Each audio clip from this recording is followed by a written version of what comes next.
so fixed. Yeah.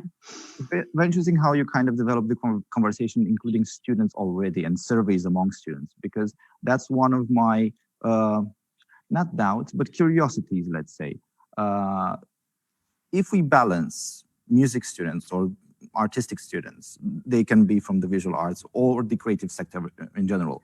And then we have the more theoretical studies, law or finance and business administration and these kind of places.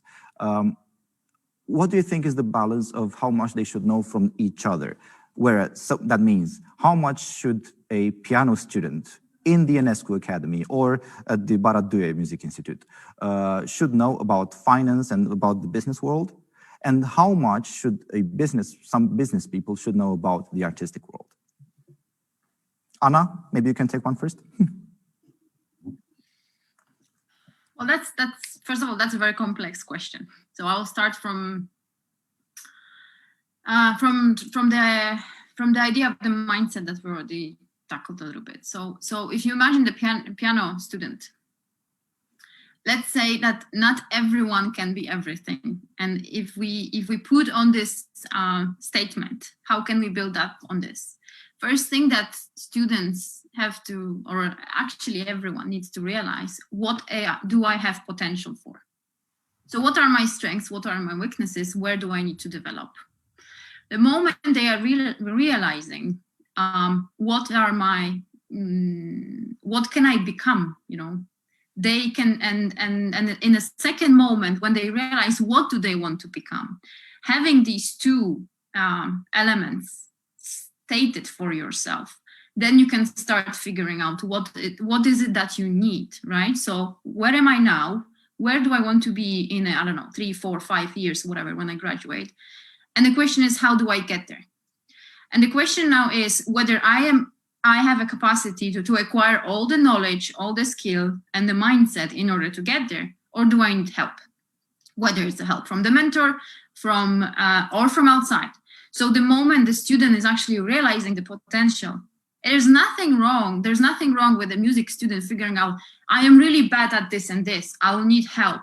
I'll need an agent. But in order to get an agent, you also need to represent something, right? It's not like someone is waiting out there for you. So there are certain things that you still need to do, even if you know that you do not have capacities to become let's say self-curating musician, right? Because you just simply don't.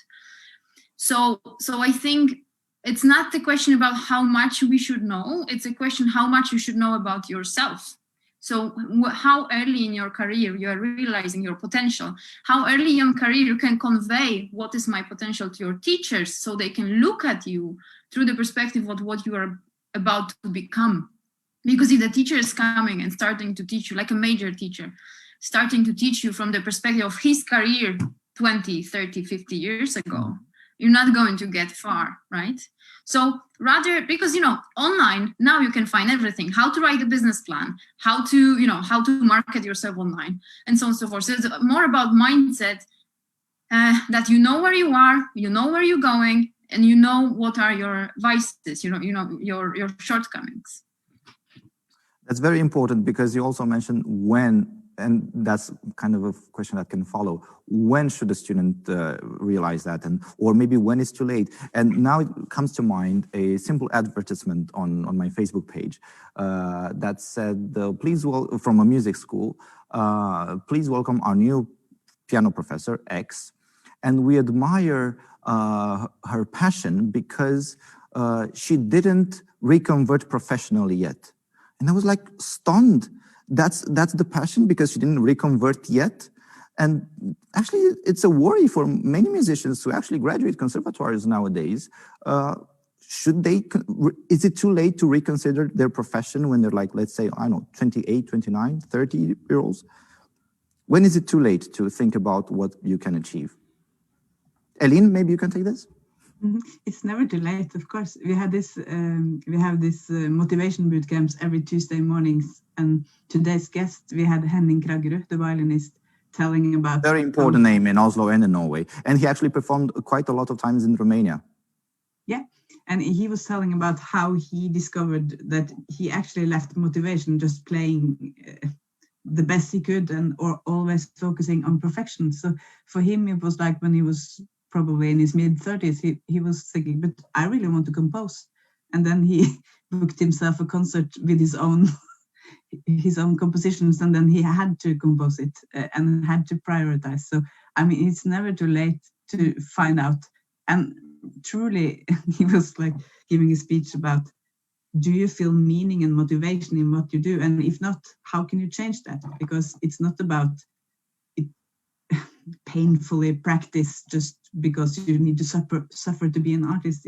It's also about giving to society. And I stopped playing because I realized that I can give much more in organizing things with a lot more voices than my own. It's sort of like having a whole palette instead of just one color, but it's really of importance. I have to admire.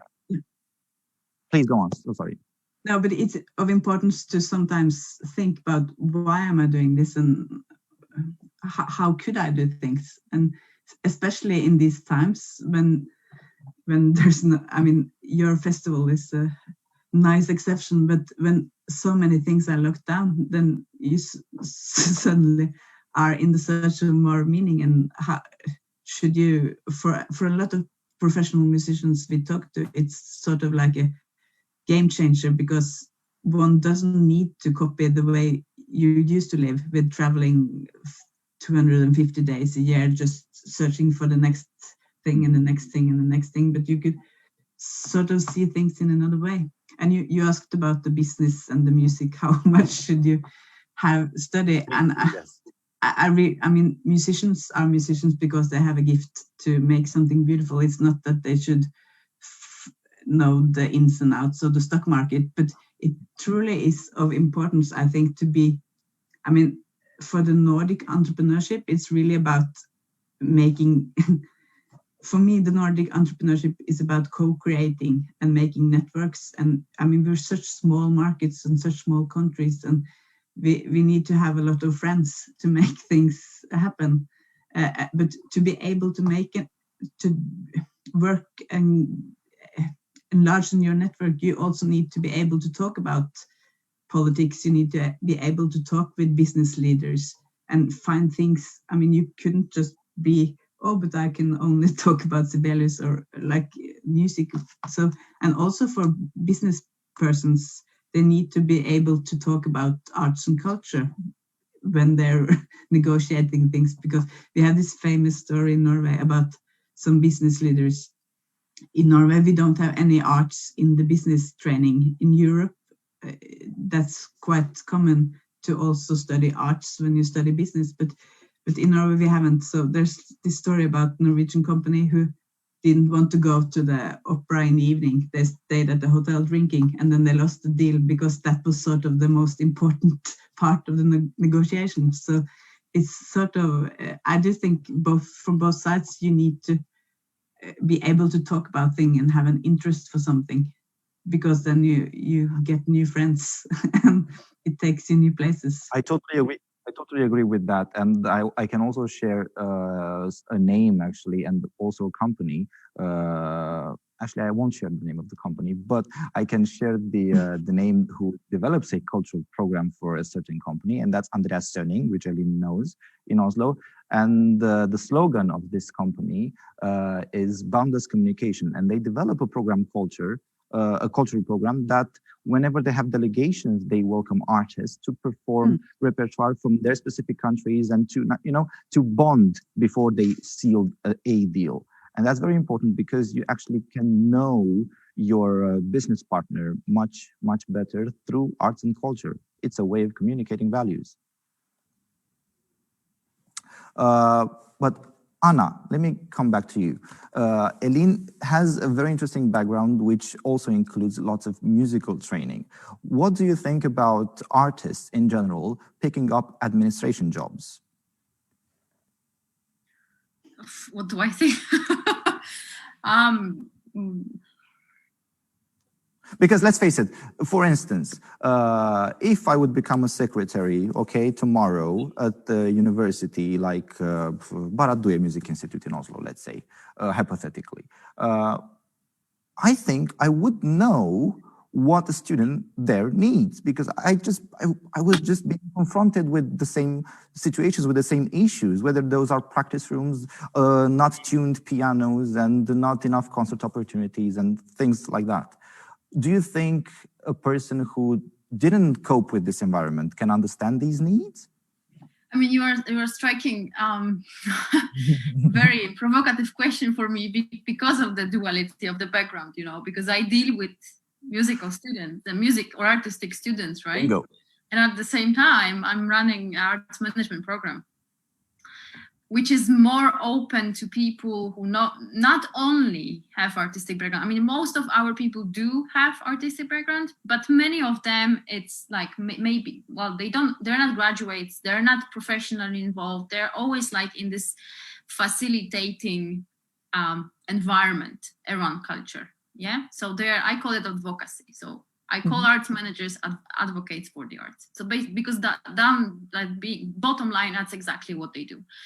So so now I need to wait between these two roles that I'm doing as an arts manager myself. I should tell you that should be administration should be left to arts managers, and you know, let artists deal with the core what they're supposed to do.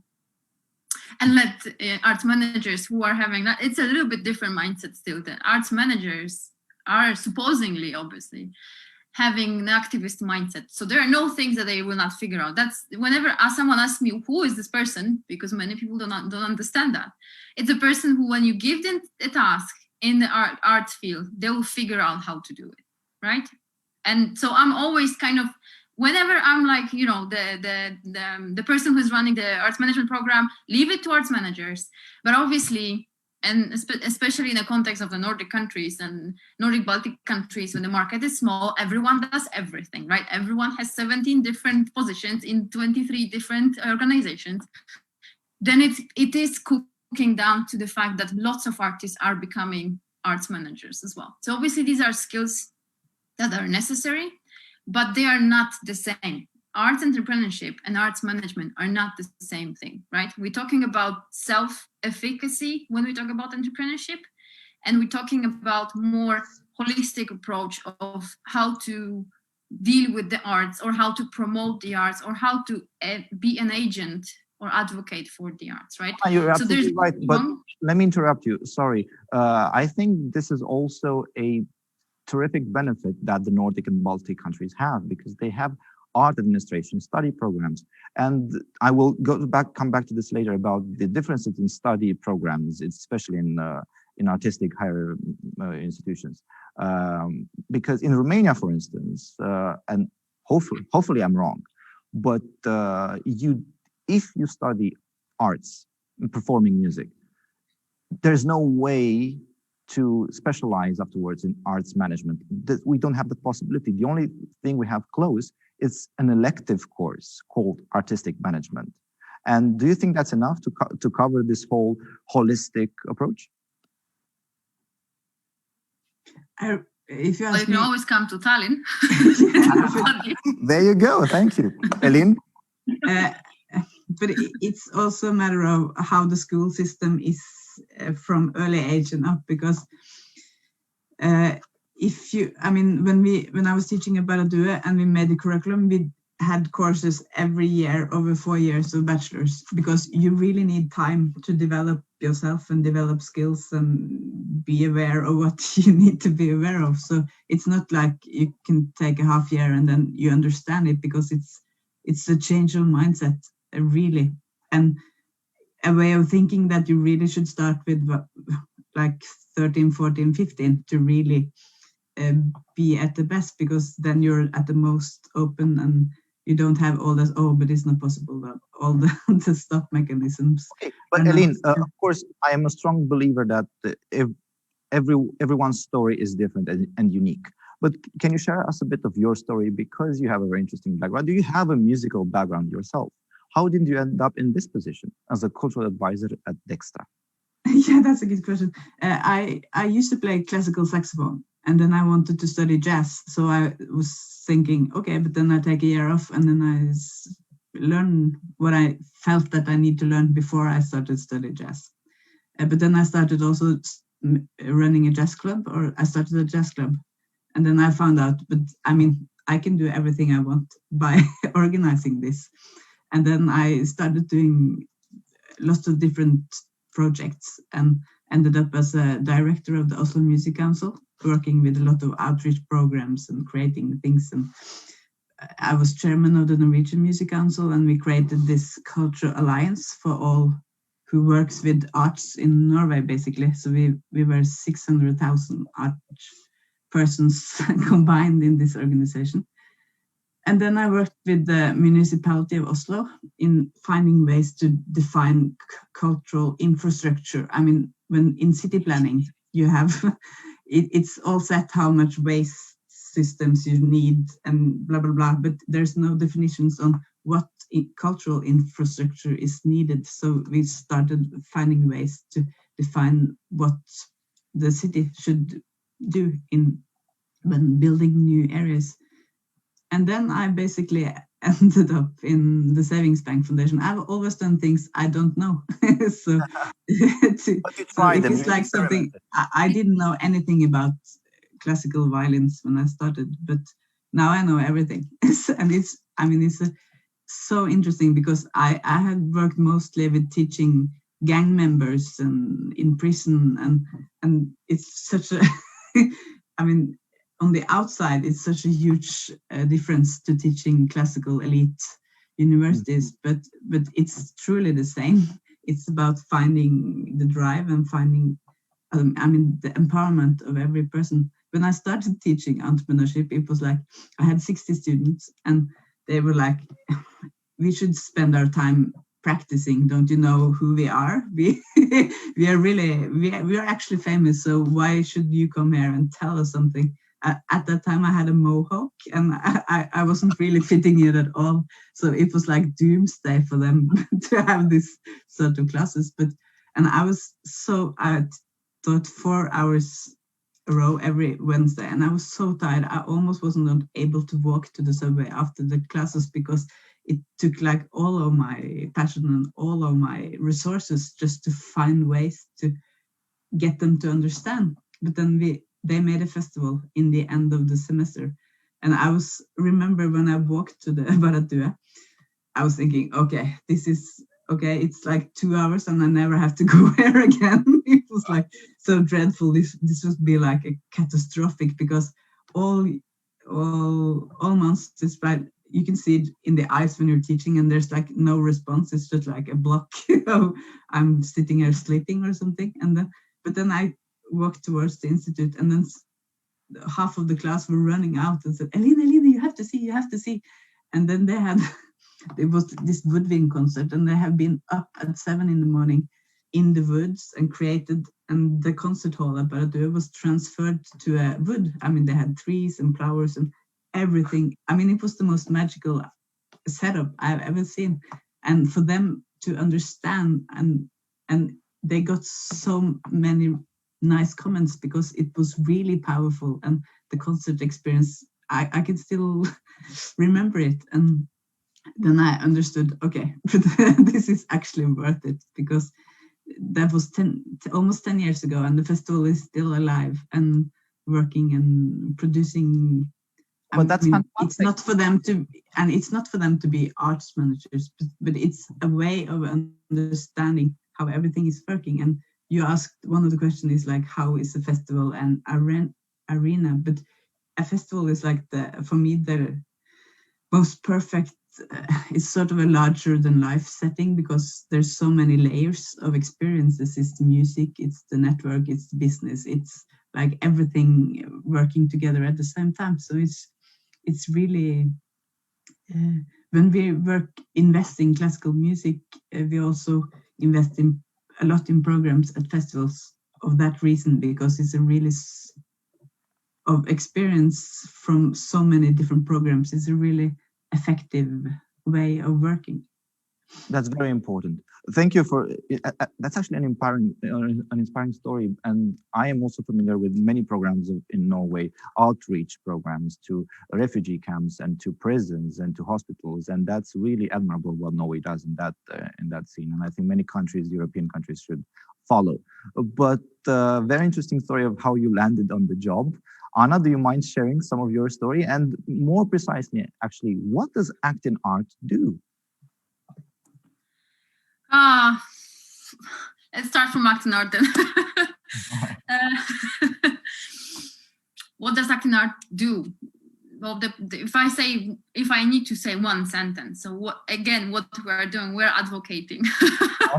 so as a network, we are a little bit like these managers, but we are advocating for the development of curriculum in artistic academies towards creating a space for student for exploration. Exactly what I said on the beginning, exploration. Who am I? Where do I want to be? How do I get there? Like 3 fundamental questions, right? So call it what you want, call it entrepreneurship, call it self-curation, call it self-efficacy.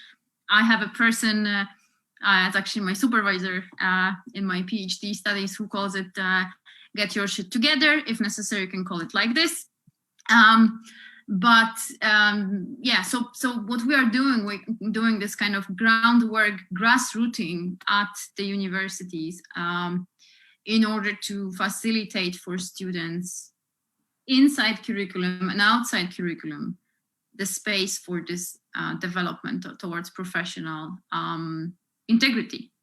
So I'm developing as a professional, but I'm also developing as a person who is more aware of what do I want, but also what's happening around me. So how do I contribute to my ecosystem, professional ecosystem?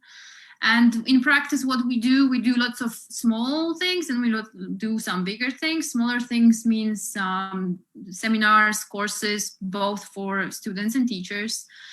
We facilitate mobility, so if there are people interested who wants to travel, participate in some courses or study visits, internships, whatever would that be, just go and figure out for yourself what is, for example, the music scene in Iceland. We facilitate these travels.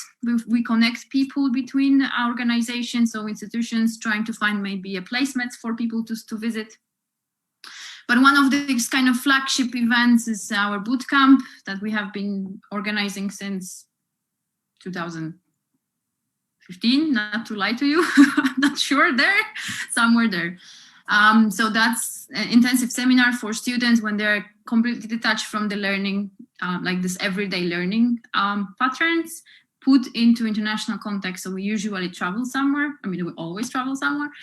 And then we have a context of all Nordic Baltic region. So there are people from all over the place. But what's really interesting in recent years is that this is so much expandable. So there are no longer people from Nordic countries only, but there are people who study in Nordic countries, but coming from all over the world. So the context of the ecosystem that you're operating, and it's not only music ecosystem, it's entire art sector. So you realize what's happening where and how people in different let's say branches of art sector are working, and it cooks down to very similar problems. It contributes a lot, and the results are great because there are people really successful who are changing the mindset. And I think that's one of the objectives, to just allow people to look differently on your everyday practice and through different perspectives. And Anna, I think you are a great example of that. Thank you. There's a whole team behind Classix in Folks and Classix in general. But that was a very, very nice long sentence, but it covered most of the things that we wanted to hear. Now, let me ask you, before we go to ELINE and ask about Dextra, let me ask you about acting art. Why is it a network based between the Nordic and the Baltic countries and not the rest of the Europe? And if it's not planning to develop, do you think similar networks should be achieved between Romania and Hungary and Serbia, for instance, neighboring countries?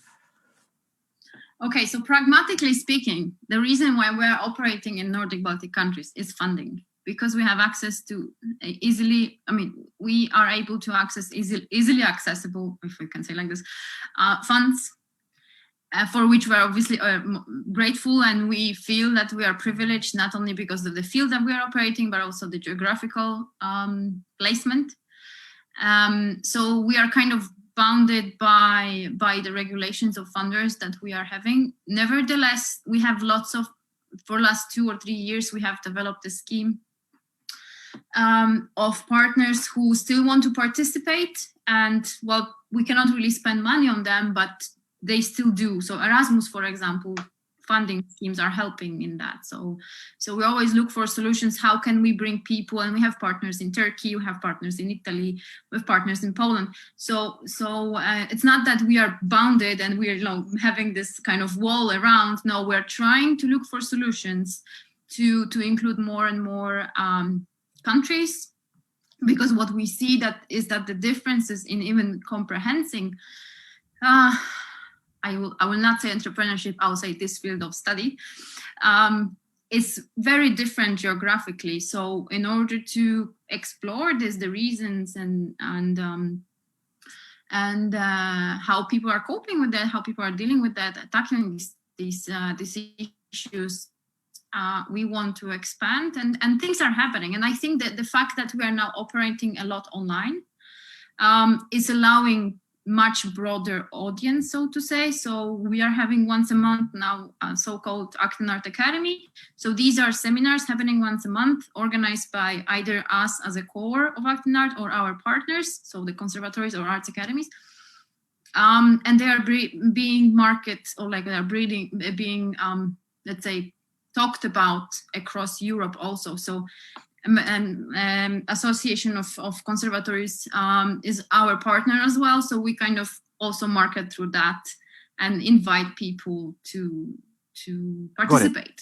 So very important. It's actually without well.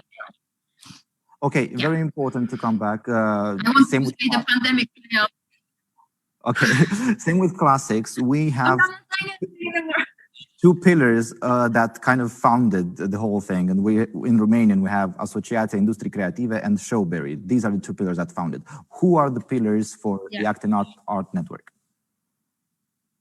Well, at the moment, Estonian Academy of Music and Theatre is the leading partner.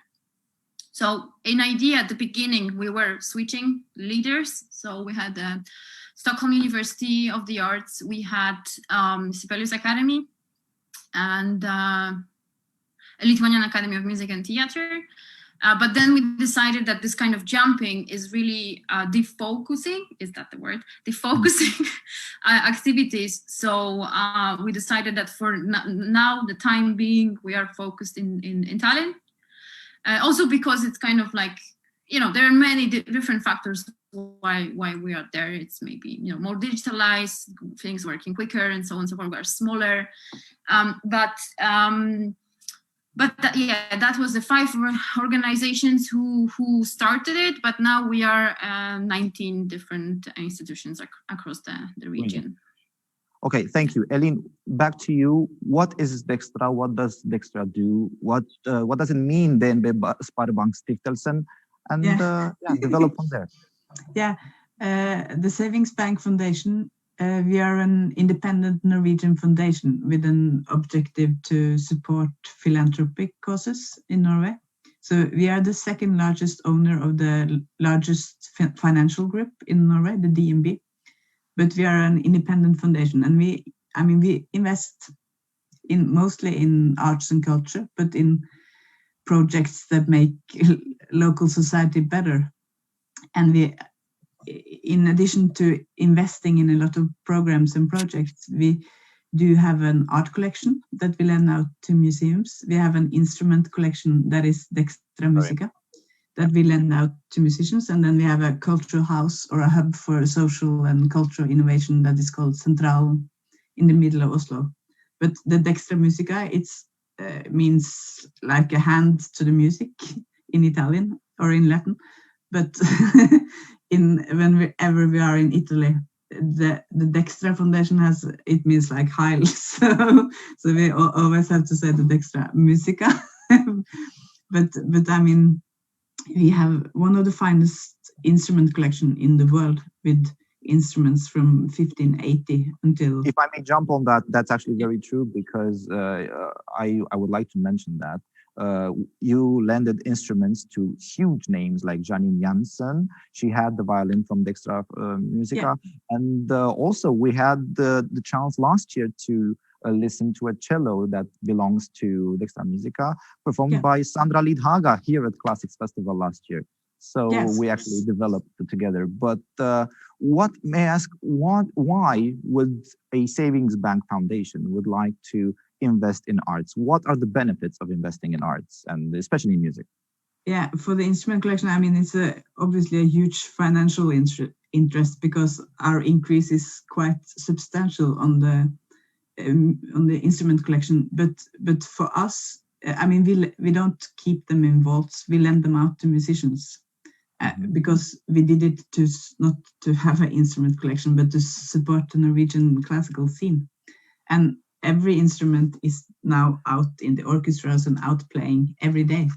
So and all the musicians that lends an instrument, they need to they pay us back with spending 5 days every year inspiring young musicians. So since we started 15 years ago with the instrument collection, and since then I think we have contributed with almost 5,000 days with like Janine Jansen and Henning Gragerud and lead artists. Leif Ove Hansen is a very important name to mention as well. Yeah, inspiring the next generation. Okay, tell us about the activities that Dextra does. What's in store for next month from Dextra?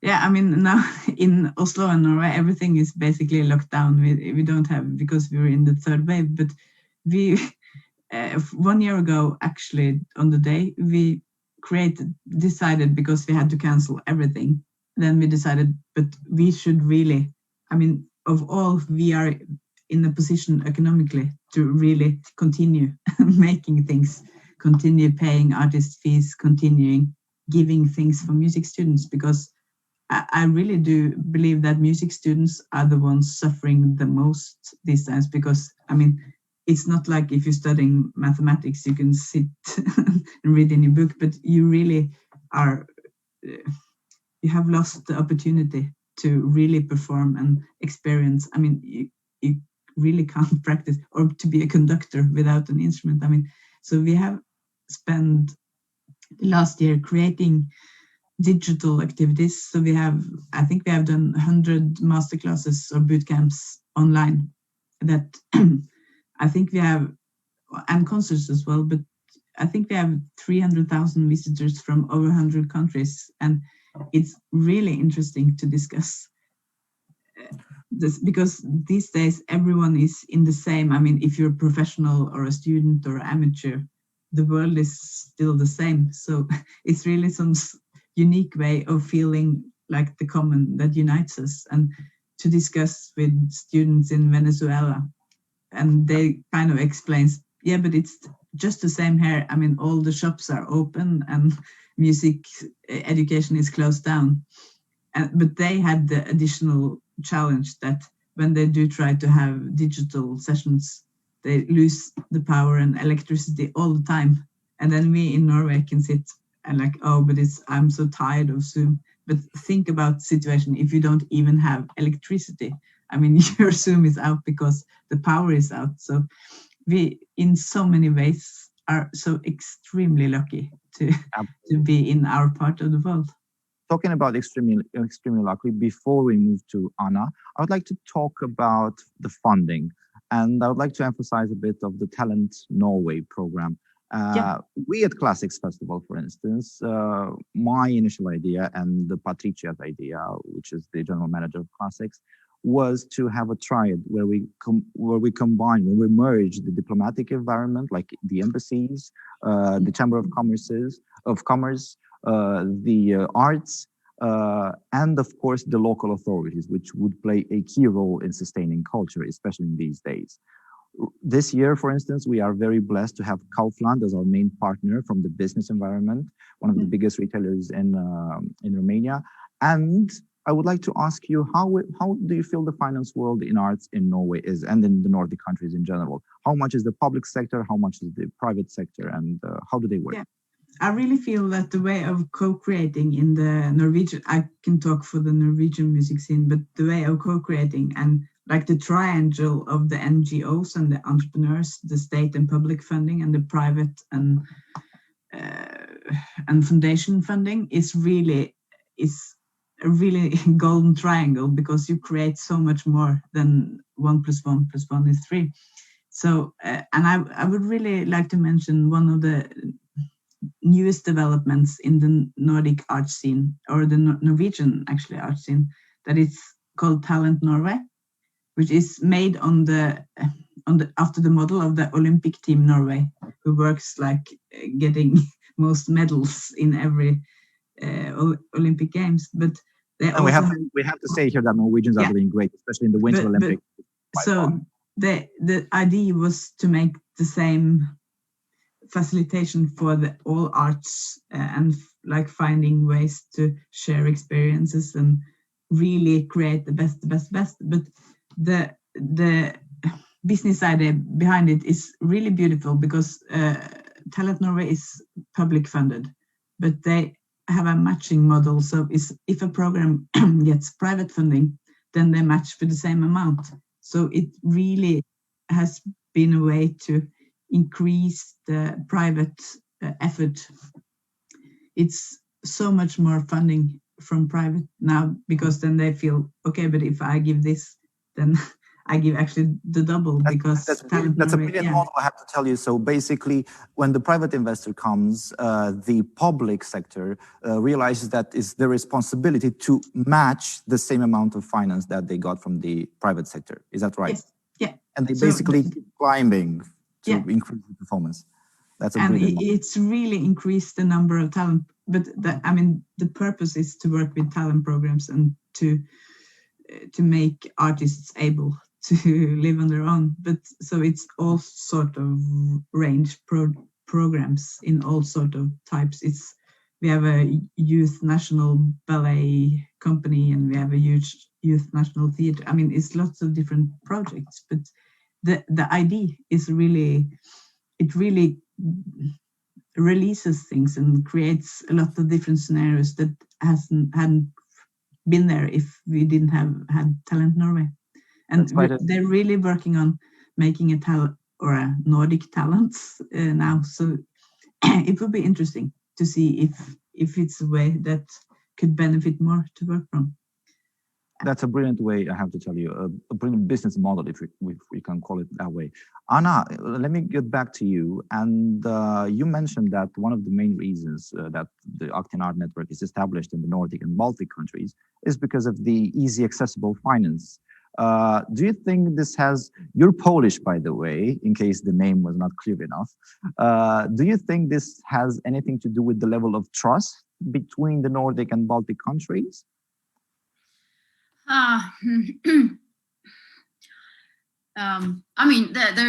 It's a thing, right? The Nordic trust is something that it's something that you have heard about, right? And then how is that? How is that experienced in a field of let's say funding acquisition is very practically, very pragmatically much easier to apply, much easier to convey the reason why you're applying, and much reason to explain why is that necessary. So I would say the idea of the project that it's from the start telling a founder that there will be no benefit, there will be no profit out of it, in many cases is a downside. But Nordic region is actually allowing, and there's more space for understanding that the artistic project as this one will have a broad impact. And I think that's very political. How to say it? I don't want to get into politics too much at the moment, but I think politics plays a very important role in that. And it's not only us; it's broader context. It's also entire art field. The easiness of an access to public funds, and as I said, it is a privileged situation that you had easiness and that you have accessibility to public funds the way that other places in Europe don't. So acting up upon that fact that's why it's so important for us to, even if we cannot really physically spend money on outside of Nordic countries, to have an impact. And we are looking for ways for that impact, right? Because we are coming from the place where it's easy, and we know it's not. I'm from Poland. I know how it works now, and I see how the complexity of political scene in Poland is impacting access to these kind of funds in Poland, for example. So that's a place of privilege, but that should be shared, right? Whenever you are in this kind of point, it's a moral responsibility to be able to expand, not only to use on yourself, right? Okay, very important. Do you think there's any correlation with at the cultural level as well? Because you mentioned that Acting Art has partners in Italy, for instance, as far as I remember. And now Italy, Romania, we almost speak the same language, if I'm honest with you. The same goes with Spain. Do you think, even if geography doesn't really help us, do you think this kind of cultural similarities help? Because the Swedes and the Norwegians and the Finns and you know, they are pretty much friends, and that's why the trust is there as well. Do you think that? I'll tell you a funny thing. Whenever Acting Art has a meeting, like people from, let's say, teachers are meeting, we have people from Iceland, Denmark, Norway, Sweden, Finland, Estonia, Latvia, Lithuania. So you can imagine lunchtime, and it looks like this. Finns are sitting with Estonians because they more or less can talk to each other in their native language. Then you have Danes and Norwegians talking to each other in the same table. And then you have Latvians and Lithuanians. I don't know how they deal with each other. And Iceland is always far left. Sweden is always somewhere with the Norwegians and Danes. So it's hard to say that it's not helping. Also, the other thing is that you mentioned Romania being close to Italy, right? And Spain. I think they're as close as Estonia tries to be to Scandinavia. It's easy for me to say it because I'm not Estonian, right? It's easy for me to judge how Estonians want to be Nordic. Well, officially they are. If you look at UN, they are.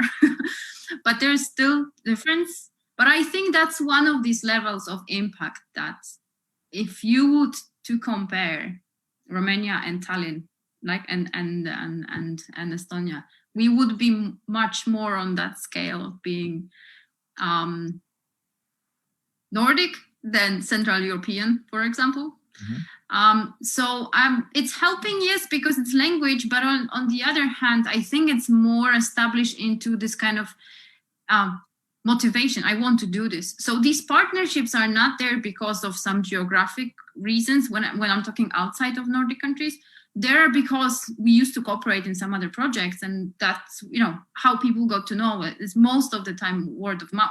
Nobody's going online and looking for, is there any institution like that? It's because we are in other networks, we are sharing the same field, we are sharing the same interests or the same cause. So I think, yes, it's helpful, obviously, but I would say no longer it's fundamental.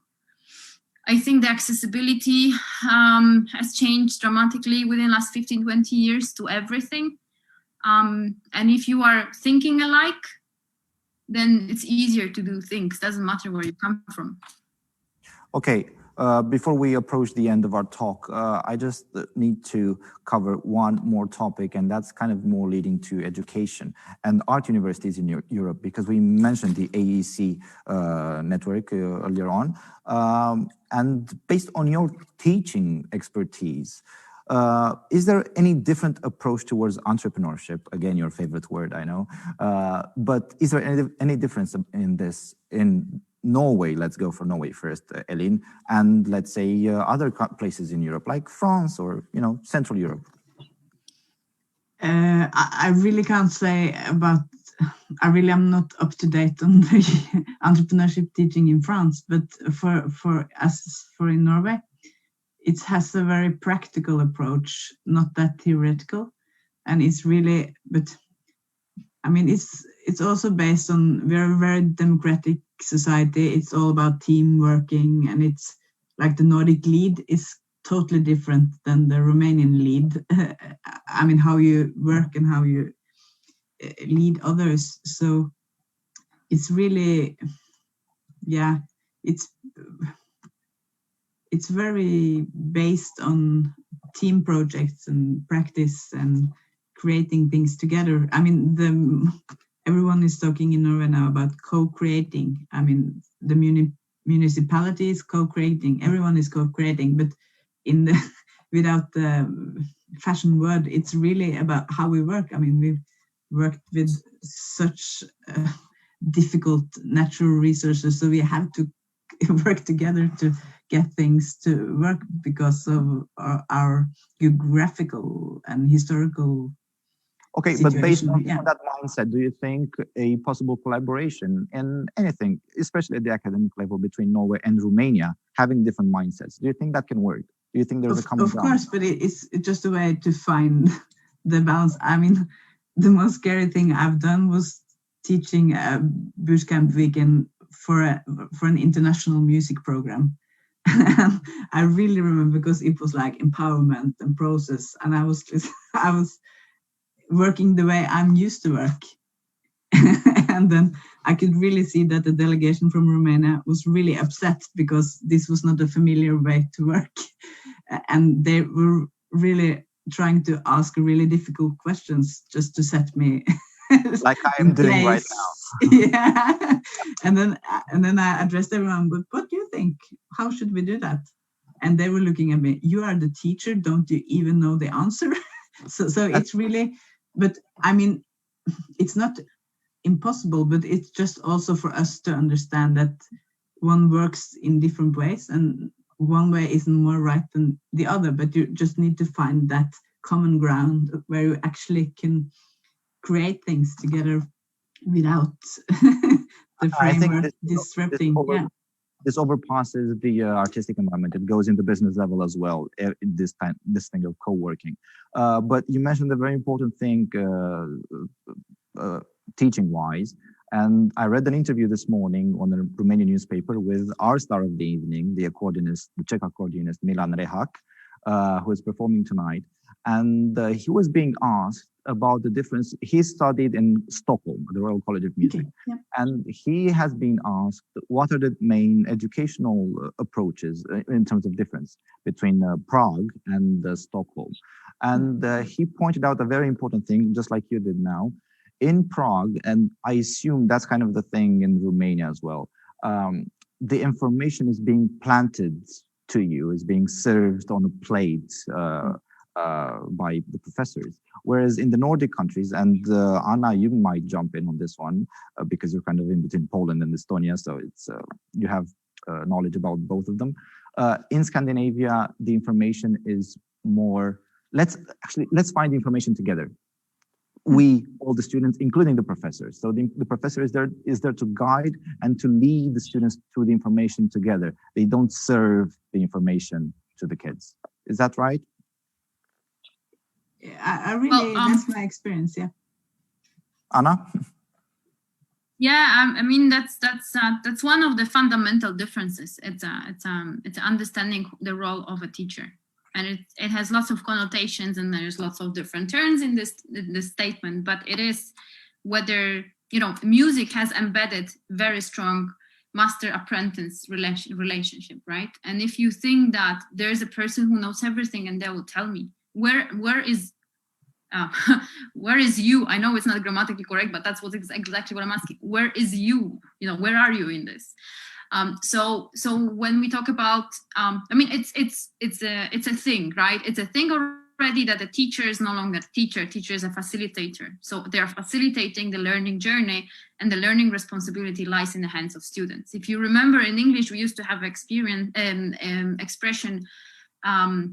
the receive education somewhere. Well, we no longer receive, we don't give education. You need to come and get it, right? So, but also that's something that you asked before, you know, geographically in different places, the social context is so different, where in UK, for example, students are being treated as a customer of university.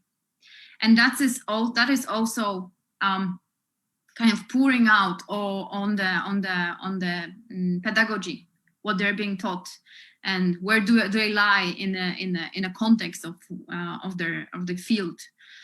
So obviously the experience is that the inclusive pedagogy, where the student is actually designing their learning journey within the facilities of the university, is something that is allowing you to personally develop, rather than, I come from the background when I was told everything. And I studied in Poland, I studied in UK, I studied in Estonia. And so I have these three different approaches. Yeah, like I was basically in Poland, I was told what is the right way to do things. In UK, you can choose, but then again, you're being given this choice that you can do this, or this, but it's still set in stone. Whereas where I am now, we are trying to make people responsible for the choices that they're doing. And we really teach them, it's not only about you and how competitive you are on the market, it's also about you and how much you contribute to the reality around you. Do you think there's the best, based on these three models, do you think there's what do you think is the best model? Which one would you go for in your academic work? Well, we are using, whenever I tell people, in my opinion, I think there are good ways. Yeah, whenever I introduce myself, I talk. It's the internet again. So, in my opinion, I honestly think there are good things to take from both Poland and the UK and Estonia.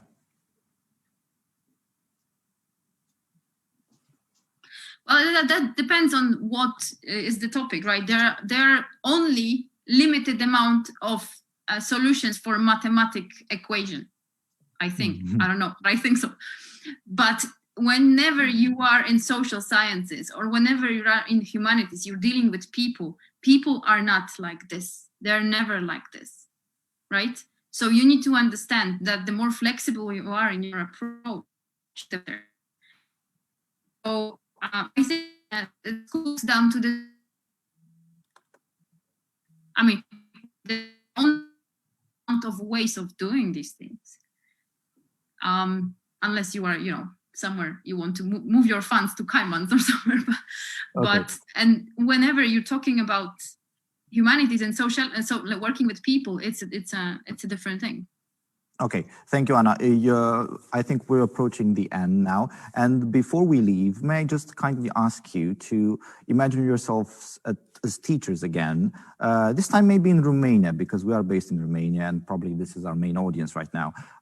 What would you advise a young student in a music university, studying whether pedagogy, musicology, music performance, to pursue in terms of entrepreneurship, again, going back to that famous word, at this time, pandemic time, why not? ELINE?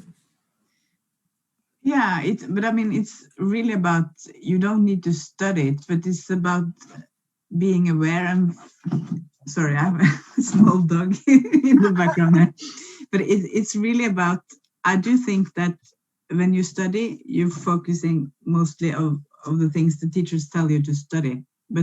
And then when you're out in the real world, it's kind of scary. So it's really about spending time while you're studying to think about what do you really want to achieve.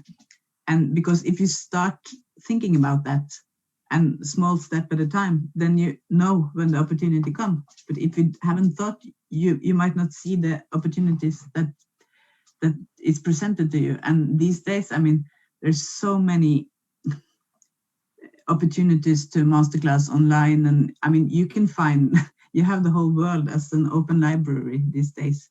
But it's really about also trying to, for me at least, it's been trying to understand why does your festival work, what's making it so good, and try to see everything around you, almost like you're a conductor and trying to understand why is this working and why is this not working. But it's sort of, you can learn so much in just recognizing everything around you, and why do I like this, and why doesn't this work, and oh, this was a really nice idea. I mean, at least in these days, it's kind of a paradox, because there's like a huge sorrow because everything is cancelled, but out of the ashes there's like all these beautiful flowers growing up, and being even more beautiful than they was, because there's so much creativity and there's so much. What I really find fascinating with this time is that artists is connecting across the whole world, and they're making things together, and then suddenly you have different audiences than you used to have, and different products, if you could say it in a business. Now is the time to reinvent themselves artistically, and not only artistically. And to be inspired and to learn and to understand, and Anna? it's the best times ever for that. I would just take off from what Elina said. So you don't just study it, but live it, live, like you need to live through it and whatever comes with that. And the second thing would be like really whatever you're doing, like why you are doing it and why you are living it. Check what's good for you, what's working, what's not working, and what's your potential, where can you be, what are you good at? But also being observant, and I think, really feeling the environment around you is so important, because things are changing so fast. So in 5 years, when you graduate, whatever you just learned might be completely useful.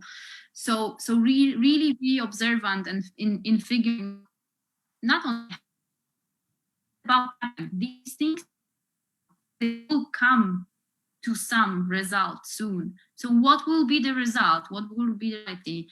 And what's my place in this reality? So what do I need to do today in order to be successful tomorrow? Yeah. Thank you very much, ladies. And I think we came to a really thrilling end and quite inspiring as well. Thank you both, ELINE MELGALVIS and Anna RANCZAKOWSKA, for joining us today. And I need to say another humble and sincere thank you to the Norwegian Embassy to Bucharest and the Norwegian Romanian Chamber of Commerce, NOROC, for supporting this first conversation. And I will see you tomorrow at the same time, 1 p.m. in Romania, with a very inspiring talk again with Gisle Dawes this time, the director of Steinway & Sons Norway, about the business, tradition, and innovation in the piano field. Until tomorrow, thank you very much.